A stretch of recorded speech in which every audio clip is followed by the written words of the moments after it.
Hey guys, welcome back to my channel. If you haven't subscribed, please do so. Hit that like button and notification button so you can see what's already out there and what's coming soon. Here we're going to be making sofrito. My mother-in-law taught me how to make. We put this pretty much in a lot of our dishes. We start using the green pepper as well as a red pepper. And we use a whole head of garlic, almost the whole head. A bushel of the cilantro. I like to put a lot of crushed pepper in mine, along with olive oil. I do not put salt in mine because I don't like salt in my dishes. And a lot of people use onion, but that tends to make it watery and it does spoil quicker. So I'd prefer this combination. Here we are. We're going to cut up that pepper by removing the center seeds and core. So we'll clean them up, get those nice and chopped to put into the blender. Yeah, I'm using my blender today because I was too lazy to pull out the food processor. So here are my chopped peppers that we're going to put into the blender. And then we're going to go ahead and get that garlic ready to go in as well. I went ahead and removed all the cloves of garlic. And now I'm going to get them ready to peel by cutting off the edges and then smashing them and peeling off the skin.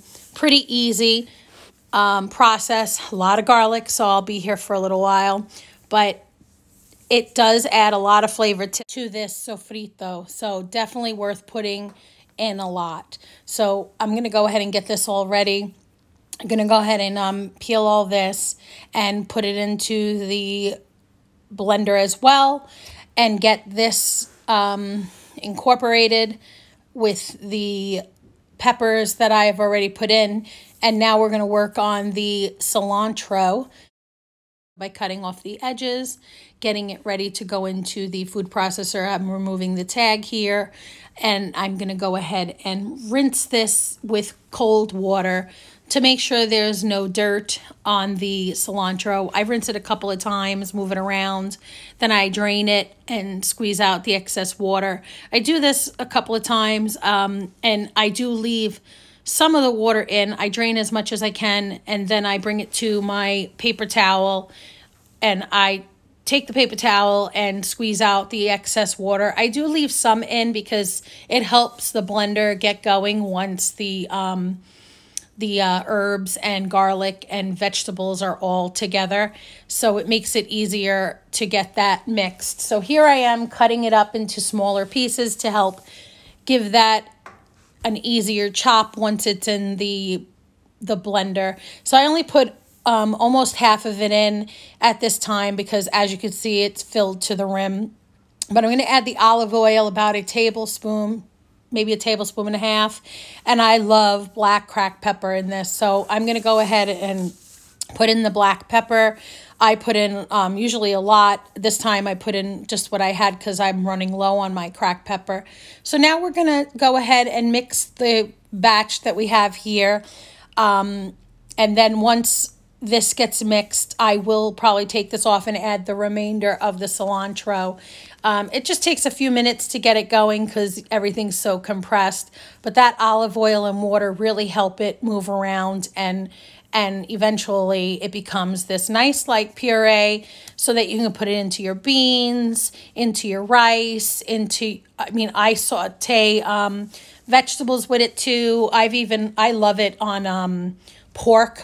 It's absolutely fabulous on my country ribs, my pork shoulder, you name it. It is delicious on it. So here you go. Look at that beautiful color. Everything's incorporated and mixed well. I'm going to go ahead and add the remainder of the cilantro right now, get the rest of that going. And while I'm doing this, I'm going to pull out a storage container that I'm going to put the cilantro in. I have some extra mason jars that I get from my pasta sauce. I save them to use for these types of things that I make this along with some other things like salsa. I have my blue tape, that's painter's tape, along with a marker. I wrote sofrito on it. I put today's date down so that I know that this is when I made it. So if it sits in my refrigerator a little too each day and it's too long, then I know when to discard it. But to be honest, we go through this this will not last a month. I mean, that's even pushing it. We use this on everything. I'm going to come back with a little spoon here to get all that goodness out of the bottom of the container. But this made about 1 3/4 cups of sofrito. It is unbelievable. I mean, it smells so strong.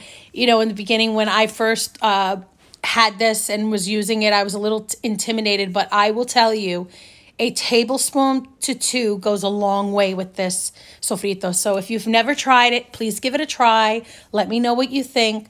I believe that you're going to absolutely love this. It will add flavor to every dish you have. Leave a comment below. Can't wait to hear if you've tried it or if you make your own. Thanks for following me. I really appreciate it.